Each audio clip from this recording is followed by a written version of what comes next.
Strait Up Podcast. Okay, I am here with Zheng. Thank you so much for coming in. Thank you for having me. Absolutely. My name's Zheng. Currently an assistant professor at National Cheng Kung University. I'm interested in transport research, in particularly sustainable transport. I actually don't see myself as a master or a scholar in transport safety because my point of view might be very different from, say, the mainstream perspective for transport safety in Taiwan. I actually came back to Taiwan 3 years and a bit. I used to work in Germany for 2 years. Before that, I worked in Taiwan for 1 year. And then I was in the UK for study and work for about 8 years. Wow. Okay. Yeah, but Which part of the UK? I stayed in London for like 7 years. Wow. Okay. And moved up to Manchester, or should I say Salford, of all the places in the UK, and I chose Salford to live. Wait, the name of the place is called Sulphur? Yeah, Salford. Salford. Okay. Yeah, I thought you meant Salford. like like the mineral. No, Okay. Salford. Quite a tough part of the UK, but I like it. I think it grew on me at the end. But I'm really happy to learn the difference between sort of living in London as well as living in more kind of the real UK, if I would say, because London is more like a bubble, just like Washington, D.C., for example. Sure. To get to know different strategies and policies in transport. So that's my time in the UK. And so in Germany and the UK, you were always working in this same space in transportation? Yeah. While I was in the UK, I mostly worked for accessible transport, transport systems for people with mobility impairments, cognitive impairments. While I worked in the UK, and that's my main job. And in Germany, I think it's more about sustainable transport, working on sustainable transport advocacy, policy making, international development, which is quite rare in Taiwan as well to do international development. That's why I couldn't find a relevant job in Taiwan. And because Taiwan has a very interesting geopolitical relationships, if I may say. Sure. So, I work in the so-called global South countries, which I personally don't like the term global South, but unfortunately, to sort of to promote sustainable transport, in various places in 2 years' time, and that's why I learned a bit more about transport safety from work in Germany. So coming back to Taiwan with the mentality of, the kind of more, I would say, European-oriented road safety. It could be quite a reverse culture shock when coming back to Taiwan.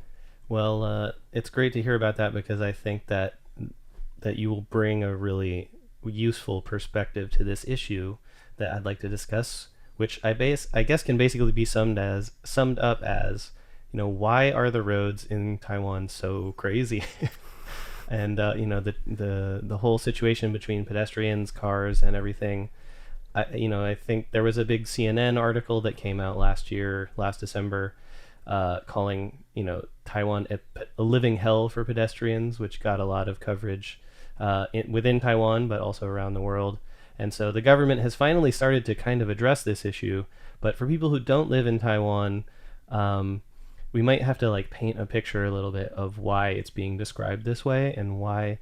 The thing for me is every person I know living in Taiwan, especially people who either have moved here from abroad or have lived abroad and moved back, really notice this as being one of the defining features of living in Taiwan, which is that the sidewalks, if they exist at all, are totally uneven and crazy.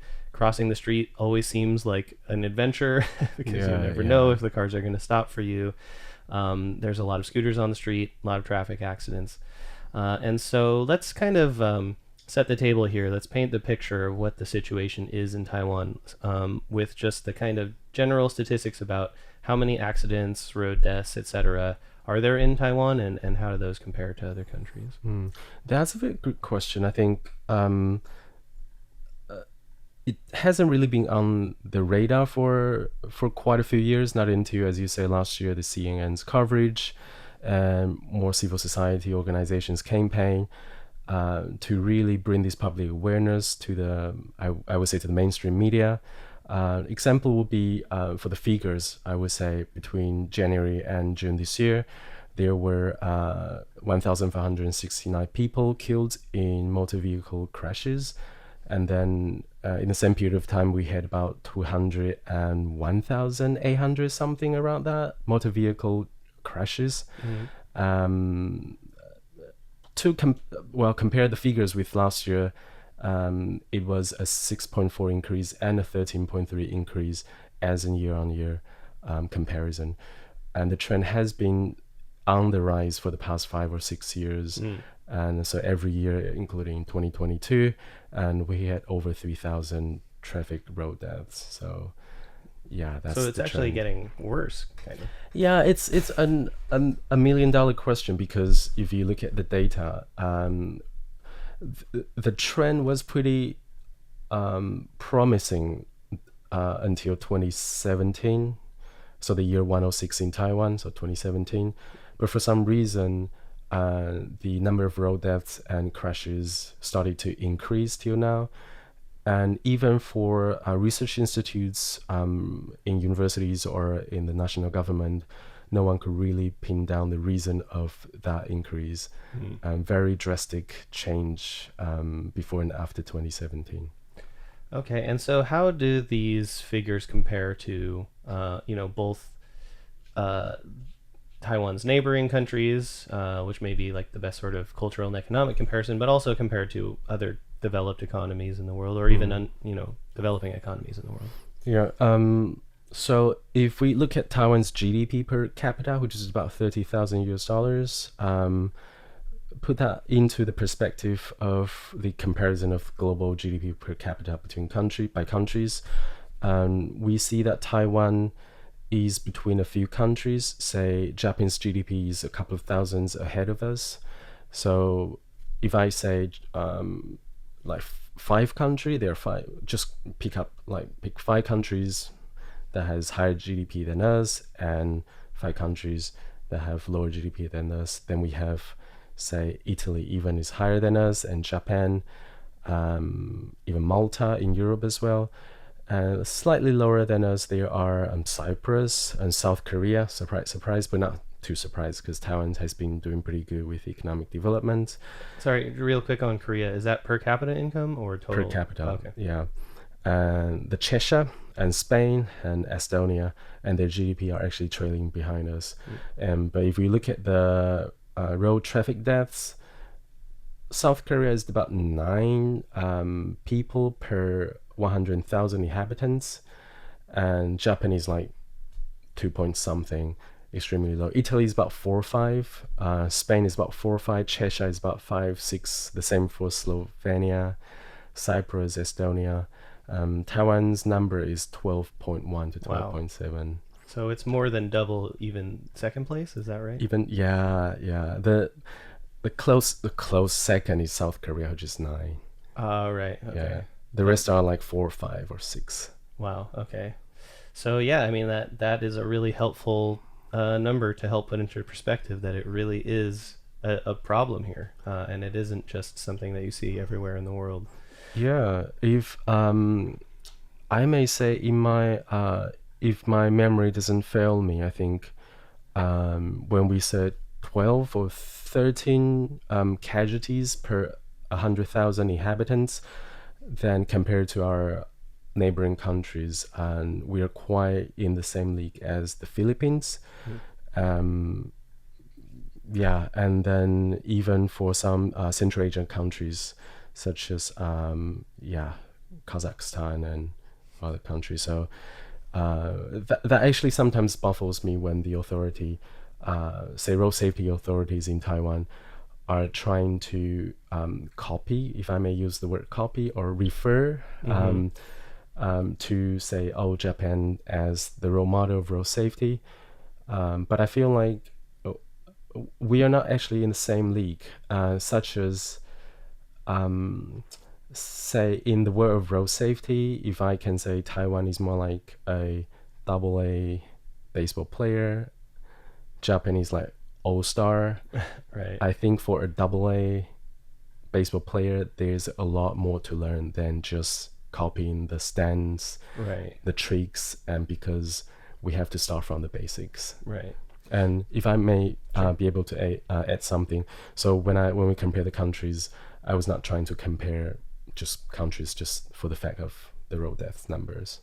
Yeah, of course. And of course, I mean, I think that there's a lot of experiences out in the world that Taiwan can learn from, and so I don't think there's any, shame in comparing countries that are doing something better than you, especially when you have such a big problem like this. Yeah. So before we get into the reasons why it might be so bad in Taiwan, what about the data collection on these figures? Do we have any reason to assume that this is not good, reliable data? I think first of all, road safety data is very challenging to collect internationally, globally, mostly because it's really fragmented in terms of the responsibility of road safety. In some countries or cities, the responsibility falls on the police department. And in Taiwan as well, road safety issues sometimes falls within the realm of police department. Some cities will assign, say, civic work department to take responsibility, and some will assign transport bureau, transport department to be responsible for road safety. As we know, each department or each bureau has different way of taking notes and sort of making the judgment of the causes of road crashes. And so previously, I think there wasn't a universal guideline as to how we could make a decision on the root cause of a particular car crash. And I think the national government is trying now to bring all the different levels of governments, such as city governments, together. I think to bring this capacity building to all departments, to make sure the data will be reliable and data is kind of clean in the sense of that will be useful for all research. And the reason that it's not that I would say is not that reliable in the sense that when we look at the causes of car crashes, sometimes the report might say, because this driver is not aware of the car in front of him or her, but that's not the main cause. Right. And that could be a lack of lighting on the street. Excuse me. Yeah, I mean, this is a kind of situation where in any one given crash, you might be able to have some individual culpability in terms of what you did while you were in the car, you weren't paying attention, etc. And I guess it is a little bit of a value judgment to say how much of it is the system, how much of it is the infrastructure that made what happened to you more likely or less likely. But nevertheless, I think that's where these sort of country comparisons are quite useful, because you can see that certain factors like bad drivers, people looking at their phones, I think are pretty universal across the world, right? But then if you do see such a higher number of crashes like you do in Taiwan, then there must be something else going on. So what might that something else be? I mean, what do we know about what might be happening in Taiwan that makes these numbers so much higher? Given that there is no very solid research yet in Taiwan in terms of the cause of the rise after 2017, right, and there might be some speculations about the causes of the increasing number of road deaths and crashes, if we may use the kind of a theoretical framework of safe systems, which is a bit newer than the 3 E's, because in Taiwan people usually talk about engineering, enforcement, education, but gradually I think the world has been shifting towards the safe systems, safe vehicles, safe speeds, safe people, safe roads, and post-crash responses, which is basically the medical responses or emergency responses. If we use that as a way to break down the issues, we might be able to see some of the problems that have been neglected in the past, such as safe vehicles and the most popular topic is the I would say the tinted car windows recently. So we won't be able to know, this driver is like texting while he's or she's driving. Yeah. No, this is something else. And just for our listeners who may not know this, like in Taiwan, it's almost, I don't want to say universal, but I feel like it's nearly universal that every car will have full window tinting in every window, including the driver and passenger side, and sometimes on the windshield. So this is very different I'm from the United States. In the United States, it's not really legal to have full tint on the front two windows, and definitely not on the windshield. And even as a teenager, I actually had full tint on the front two windows, and like the police definitely stopped me and made me remove it, and I had to pay a fine. So it's like the companies will put it on there, but it's not their responsibility if you get a ticket. But in Taiwan, there seems to be no restriction on it. All the cars that I've been in Taiwan have full tint. And it's true that when you're, if you're a pedestrian or a driver in another car, you basically cannot see the driver inside the car. And, I don't know, there may be some problems both with visibility, because it may reduce visibility, especially at night, because I noticed that even having tint on my own car, it's very hard to see your side view mirrors at night if your windows are rolled up. But also, a sort of more social dynamic where perhaps people are not,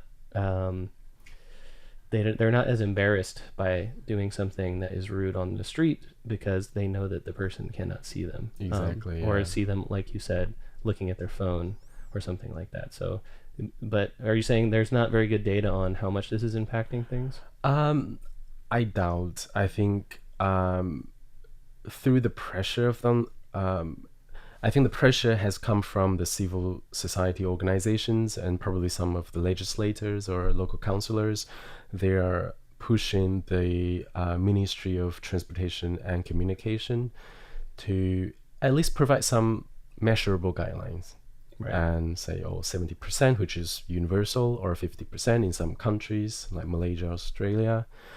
And that's 70 and 50% is like the grade of tint. Yeah. So 70% tint is like blocking more light than 50%, right? Blocking less light, 70%, like transparency rate. Oh, so it's the rate of transparency. Yeah. Okay. Sorry, yeah. Sorry, I had that backwards. Yeah, 70% is a bit like the default when you buy a new car and without any tinted thing, it's probably about 70%. Right. Okay. And so that's the guideline, but we don't have any numbers on like how much more often a tinted car gets into an accident than a non-tinted car or anything like that? And that's not the kind of detail I would say the authority would jet that on their paper to say, this car and with all the properties and attributes and details, and unfortunately no. And that makes the policy making and the strategies quite difficult to address, I would say. Okay, so we have the window tint. That could be one thing going on. What else? What about just the way that streets are designed in Taiwan? How does that have an impact on this? Yeah, so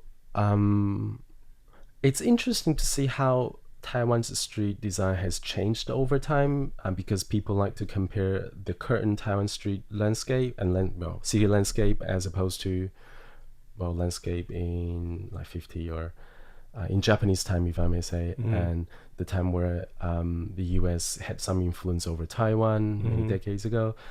And from the historic pictures, which is a bit interesting to see, the urban design back then seems to be more human-oriented, and there were pavements, and there were, I would say, a bit of a considerations for like human beings. Right.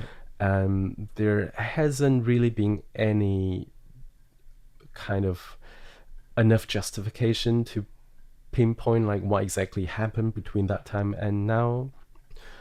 But fast forward, if we look at the urban street design now, I think we are falling into this trap of car-centric thinking, which is, I think, some of the US cities and some other the so-called developed countries have faced. For example, that when we design streets, we sometimes mix the concepts of road and streets. Mm-hmm.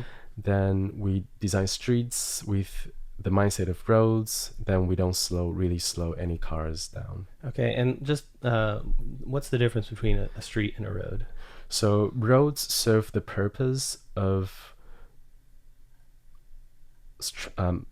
I would say roads are designed for moving vehicles. Mm-hmm. So when we said expressways, highways, and the roads, we could tell very easily, it's designed, the space is for vehicles, motor vehicles, could be for scooters to motorcycles and cars.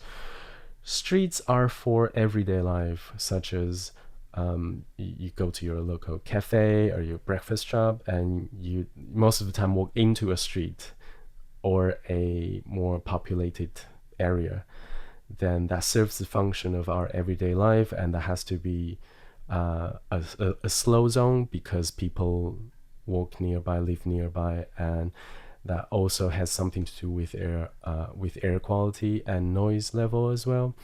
So that place is no longer designed for cars and scooters or motor vehicles. Motor vehicles should be invited to streets, and the space is not designed for them. Gotcha. So then that leads to this concept, which is sometimes described as stroads. Exactly. Yeah. Which is like a combination of streets and roads where it's not really clear who, whether it's the pedestrians or, the bicyclists versus the cars on the street, who's supposed to sort of take priority, if everyone has equal rights at a given moment. And so you think that I know that that's been a big issue in American cities, like you said, where car culture is sort of dominated, all but the largest and oldest major cities on the East Coast. But how has that manifested itself in Taiwan, this problem of stroads? I feel like Taiwan has a very unique road environment, especially we rely on scooters most of the time. Mm-hmm. So when I see car-centric issue, I see that as a motor vehicle-centric issue because that also includes scooters and motorcycles. It's interesting because when we see all those street malls in the US, have to say because my wife is American, and she's from New Hampshire. Mm-hmm. New Hampshire, people go to New Hampshire for tax-free shopping, so there are lots of street malls bordering Massachusetts. And actually, I didn't know that. I'm from California, so I rarely go to the East Coast. Yeah, but there are street malls. Like street malls Mm-hmm. are so iconically US, right? Like Right, street yeah, malls. But I think for Taiwan, we do have that urban planning of street malls when you go to a really huge complex, including Quanlian, Baoya, a pet shop, Right. a pharmacy. Right. Quanlian is like a grocery store, just for our non-Taiwanese listeners. Yeah, so then that's actually a very typical street mall, and it's right by a main road. Mm-hmm. But that actually is a place people go there every day. It's not like you go to street malls every day, right? But you go to Quanlian, Right. and every day. Mm-hmm. So that should be part of a street, not a road. Right. Then looking back, I think there are so many Taiwanese type of street malls in our everyday environment, and that creates conflicts between vehicles or vehicle and human beings. Mm-hmm. And I think that actually is something we haven't really addressed enough.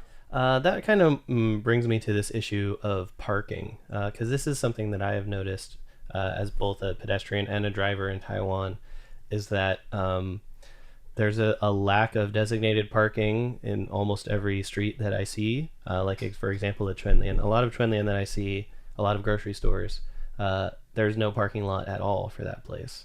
And so even, 7-Eleven or other places, it's basically you just turn on your emergency lights, on the street, and that is supposed to let everyone know around you that you're going to park. I don't think that that's totally legal, but that's basically what everyone does. And frankly, they have very little choice but to do that because there is no other place for them to go. I mean, they may be circling blocks and blocks and blocks and not find an actual designated parking spot. And I think that's kind of one of the reasons that leads to so much of this fighting between scooters, cars, and pedestrians in Taiwan. So how does this issue of parking play into not just the road safety issue, but just general? I know that parking plays a much bigger role in city design and urban life than just road safety. But tell us a little bit about the issue of parking in Taiwan. Ooh. It's good to know people are interested in parking now, because it's a really thorny question to the authority, especially. You mean like the police? Yeah, I think parking management, we always say parking management is the best political instrument to solve urban traffic problems, but it's the most politically suicidal decision making. Okay.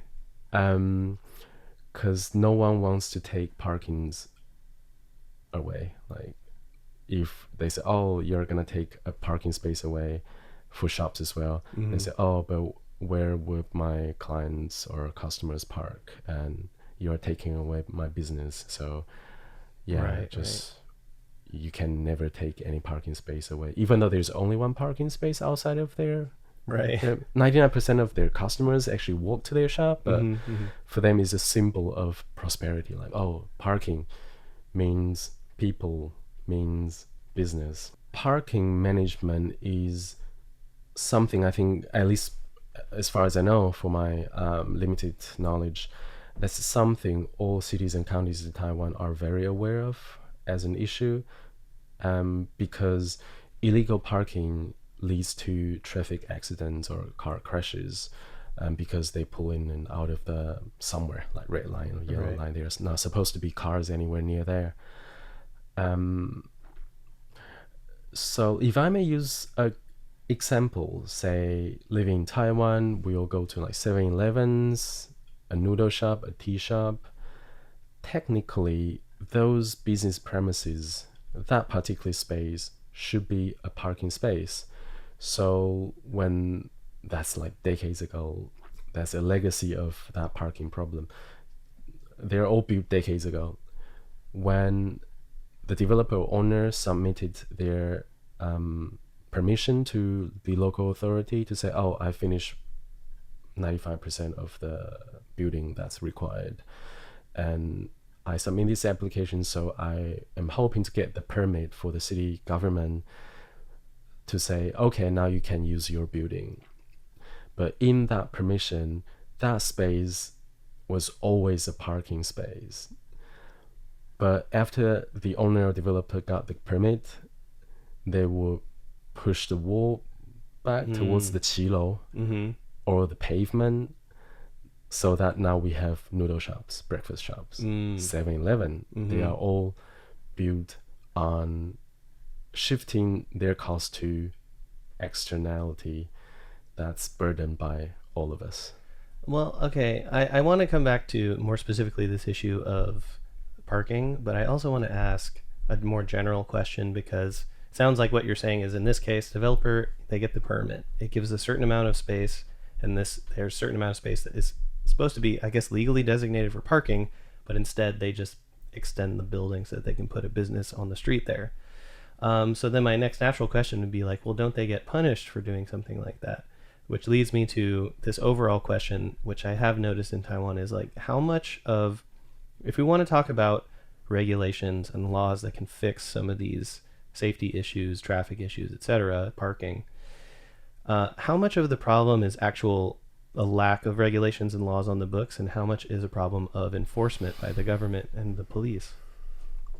Because I feel like I see a lot of unenforced laws, especially regarding traffic in Taiwan. Yeah, I think we do have quite, to some extent, detailed traffic regulations. The problem is just the enforcement, and it's really multifaceted, I would say, because when we do the enforcement, let me put it this way, it depends on who carries out the enforcement in terms of the authority, and most of the time is the police department.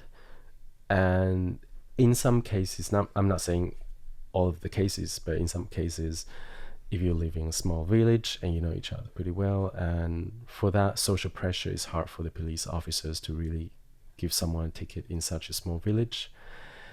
And You mean they're just kind of like they're loath to sort of punish this person for a small infraction, especially they see that person every day, that kind of thing? yeah, but I think it's universal when you live in really small countryside or small town and people know each other. And that's one thing. But also, in some counties and cities, if I would say the enforcement is a bit too kind of goes beyond residents' usual imagination, if I may put it that way. Residents will probably have a chat with local councillors, and the local councillors will have a chat with the chief of the police department to say, well, yeah, they are good citizens and blah, blah, blah. And I think the pressure will be on the police department again as to how much of the enforcement we have to do. So what you're saying is, like, if the enforcement gets to be too strong in the minds of some citizens, they may go to their local legislator, city council person, and then that person will then put pressure on the police to maybe lay off a little bit, like not force as strictly as they were. They could otherwise. Be local councillor, could be the village chief, the Li Zhang. When we say, oh, Taiwan is full of kind of 人情味, you know, like people really take care of each other. I think on the flip side, that's where 人情味 really hinders some sort of the enforcement or development. Right. Taking care of each other could mean letting you off the hook. Yeah, could be. Yeah. I think that's part of just how the society works, I suppose. And in terms of the enforcement, I think sometimes we do have regulations, but if some of the regulations, when they are announced, very likely they were not discussed in great detail. Then, of course, those regulations would, I would say, backfire or receive even pushback from local authority, legislator and citizens. So I think that's I would say in problem indeed, because that relates to my research. In transport governance, I think there is a lot to learn about how the best to involve stakeholders before making your official announcement. Is there any solution that you know of to help improve enforcement in a way that would be effective? I mean, what can we do about this lack of enforcement, or what can be done?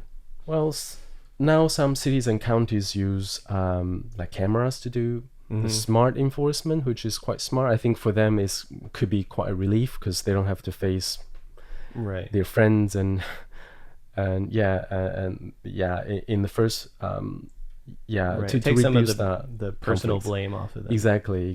So that might work. It's just it can't be just the silver bullet, right? It needs a lot more than just the cameras. Yeah, and also, I mean, in the case of like what you were talking about, where there's actually a building that has, exceeded its designated space to build a business there, and now, that's a much larger amount of enforcement. The building has already been built. That business owner is running that business and is going to suffer if you take it away. So, but at the same time, it's like these things need to be enforced for the whole system to work correctly. So do you see should we be optimistic in any way that this situation can be improved? Yeah, I think there are solutions. Say it could be really difficult to have a sunset clause or regulations in the sense of like, oh, you all have to convert back to who you were or what you were supposed to be. I think it's extremely difficult. But we can always have a sunrise term and clause, meaning that for buildings that are going to build in, just an example, 2024, you can no longer do this extension, illegal, semi-illegal gray area extension, and you should all stick to your design. And we need a sunrise. Okay. Otherwise, we'll just be playing catch up and we will never win. Yeah. But then it's like, it's a sort of like circular logic here, because then if the problem is that it's not enforced and you give people this sunset clause, but then they don't enforce the sunset clause. Exactly. You're starting back at square one. So yeah.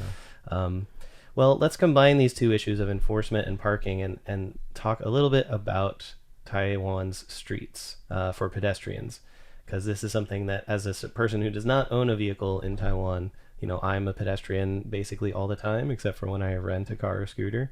And I want to paint a picture of what sidewalks look like in Taiwan for our listeners who have never been here. So on the sidewalks, if you're lucky enough to be on a street that has one, what you see is a completely non-uniform area. In other words, like even if the physical geography of the street is completely flat, the sidewalk itself is not flat. The storefront on every street is usually covered. There's an overhang above you that includes the building above you, and the actual elevation of the street in front of each storefront may be different. It could be up to like 30 centimeters higher, just a few feet away. So you're constantly walking up and down stairs, walking up and down these concrete ramps that they've built, and it's just, in my opinion, like total chaos. And in addition to that, there's often scooters taking up like most of the actual sidewalk, because there's a lack of parking for scooters, so they just park on the sidewalk. Sometimes it's legal, sometimes it's not. Nevertheless, basically, if you have a sidewalk that is 3 meters wide, 2 of those meters are taken up by scooters who are parked there. So it's really crowded, and the scooters also drive on the sidewalk often when they're getting into those parking spots. So it's like you're literally fighting with the scooters in the street, plus everyone who's walking and people on bicycles, etc. So it's pretty crazy. It's not the thing. And especially like when I came to Taiwan for the very first time as a tourist, I came from Japan. And so while Japan may not, obviously it's sort of exceptionally good compared to other countries, so maybe it's a little bit unfair to compare. At the same time, it's just like I think everyone who comes to Taiwan, it's probably if they've never been, it's the first thing that they notice. I think they might have an image of Taiwan, as this really highly developed, high-tech developed country, but the streets certainly don't reflect that image, I would say. My question to you is, like, how did it get to be like this? Why is it like, how does this situation come to pass? Well, that's a good question. I think that's the question that very similar to the road safety question as to how come our pavements disappeared over time. Mm-hmm. If we look at the historic photos again, and there were pavements, for some reason they're just gone. And I think could be one of the many reasons could be that when we rebuilt the road decades ago, mm-hmm. and we decided to sort of shift the space for pedestrian to motor vehicles for the sake of, say, traffic flows and to relieve the congestions. And I think there is always this vicious cycle as to, now that we didn't see any pedestrians, and so that means we don't need any pavements. But I feel like at least in Taipei, where I've always lived, most people are pedestrians. Yeah, lucky you.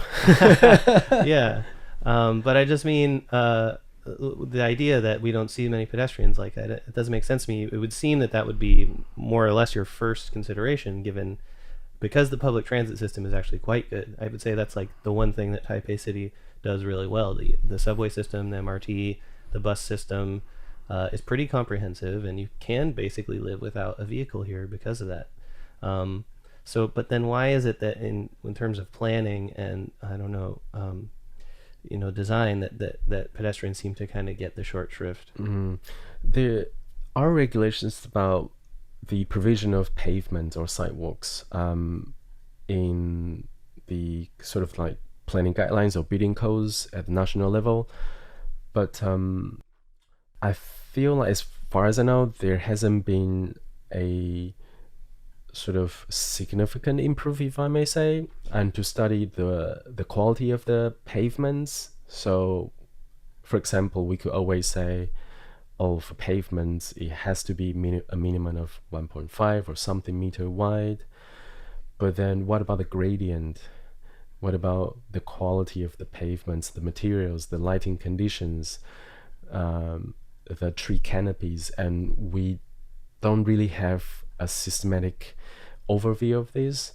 And while actually in some countries, there are more sophisticated policies attached to this as well, and design guidelines, because we are going to build a pedestrian environment, just not like that concrete paving. It's more than that. So I think maybe the case that the urban planning guidelines is pretty much outdated, and so is the building code.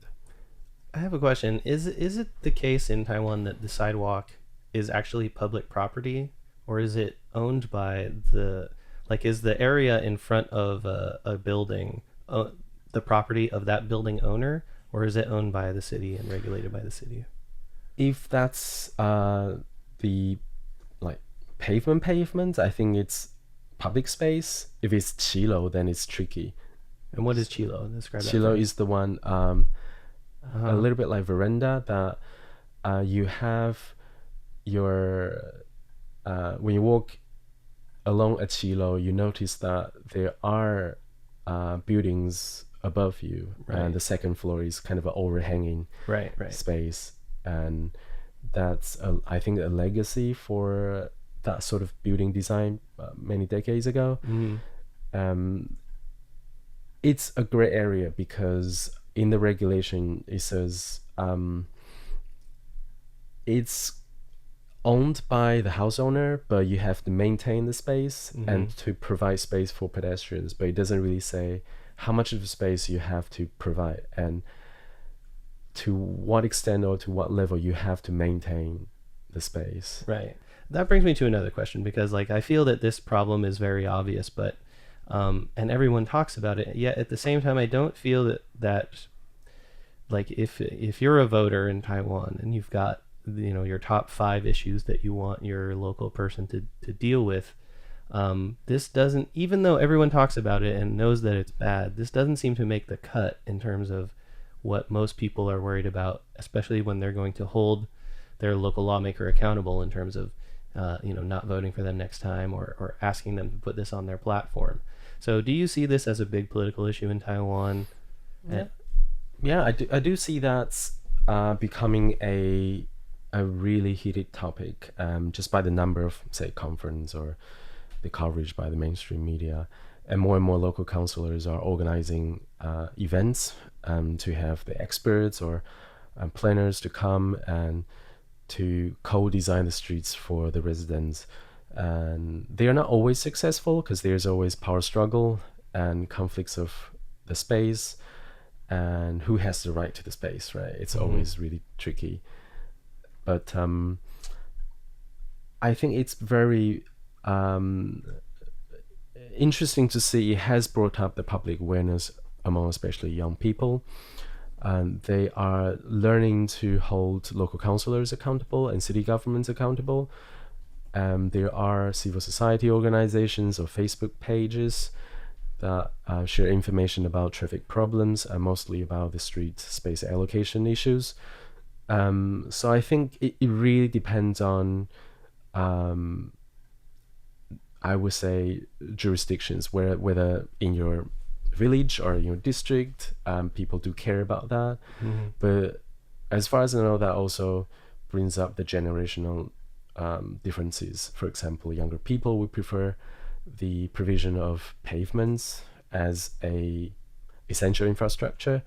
But in some cases, existing residents, particularly older people, because they are used to that environment already, so they don't really see the problem of not having any pavements. Yeah. It's really easy to not know what you're missing. Yeah, so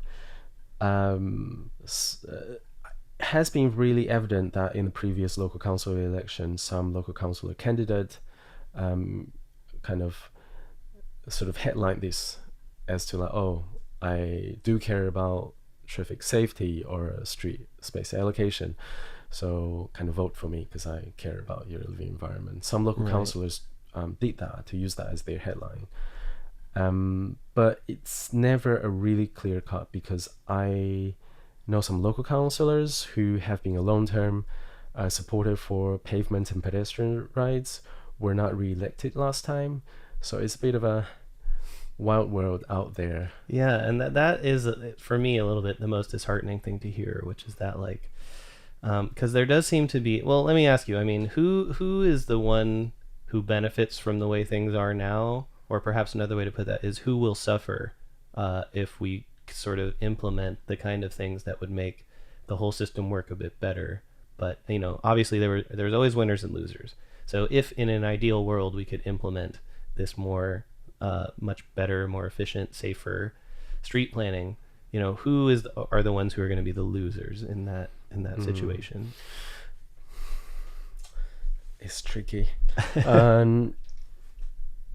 I mean, I presume it would be people like these sort of, you know, landlords who own these buildings and will be forced to make pretty serious renovations to their buildings, so forth, give up that extra storefront to put parking, etc. Exactly, right? yeah. They might fear that they will have nowhere to park their car, or they will have to walk another 5 minutes to go to off-street parking space, and which is actually not far, only like 400 500 meters away. I was listening to an interview with an author who just wrote a book about parking in the States.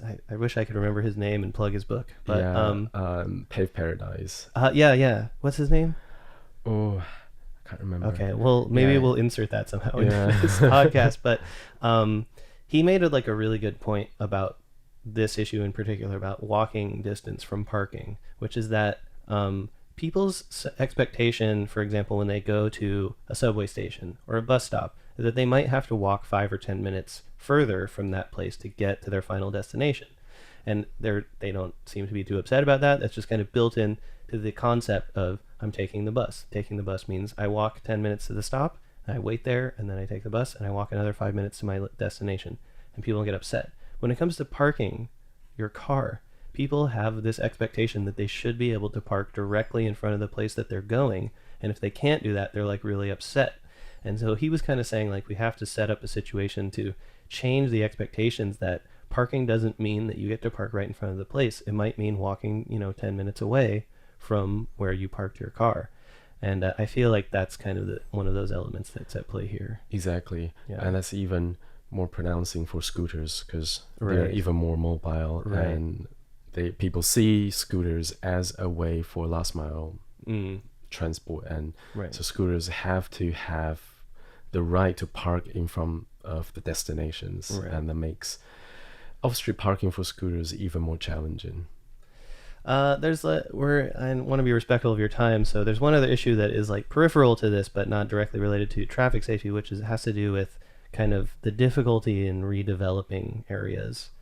Probably have a whole podcast about housing prices and everything in Taipei and how completely insane it is, especially compared to average wages. But one thing you really see in Taipei is that I assume part of the reason that the housing prices are so high is because there's not enough housing, and one of the reasons that there's not enough housing is because there's not that many high-rise buildings in Taipei if you compare it to other cities in Taiwan, and especially if you compare it to other large Asian cities, I would say, where high-rise are sort of ubiquitous. If you go to Hong Kong, it's you can't even see the sun a lot of the time when you're walking around. And so that's always been really interesting to me, because mostly what you see are these 5-story gongyu, as they're called in Chinese. It's these old 5-story buildings, and each floor is usually one home, and they're just everywhere. They're completely ubiquitous. I'm wondering, if you can tell me about a little bit why it's been so difficult to get housing redevelopment done in Taiwan, and if that is connected in all to this issue of redeveloping streets and everything in general. Yeah, coming from transport point of view, I feel like urban regeneration is, as you say, is a completely different kind of another monster to deal with.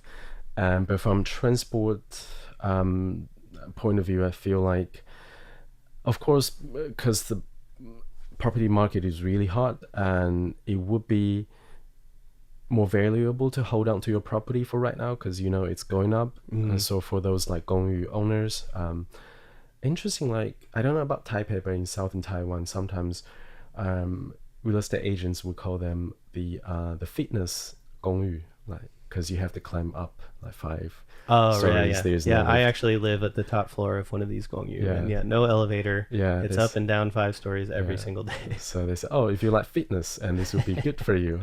It's how you get steps in. But I think if the market is going up even more, I think people will hold on to the property until further down the road when they could find a better time to sell their property to developers, and that stops the speed of urban regeneration.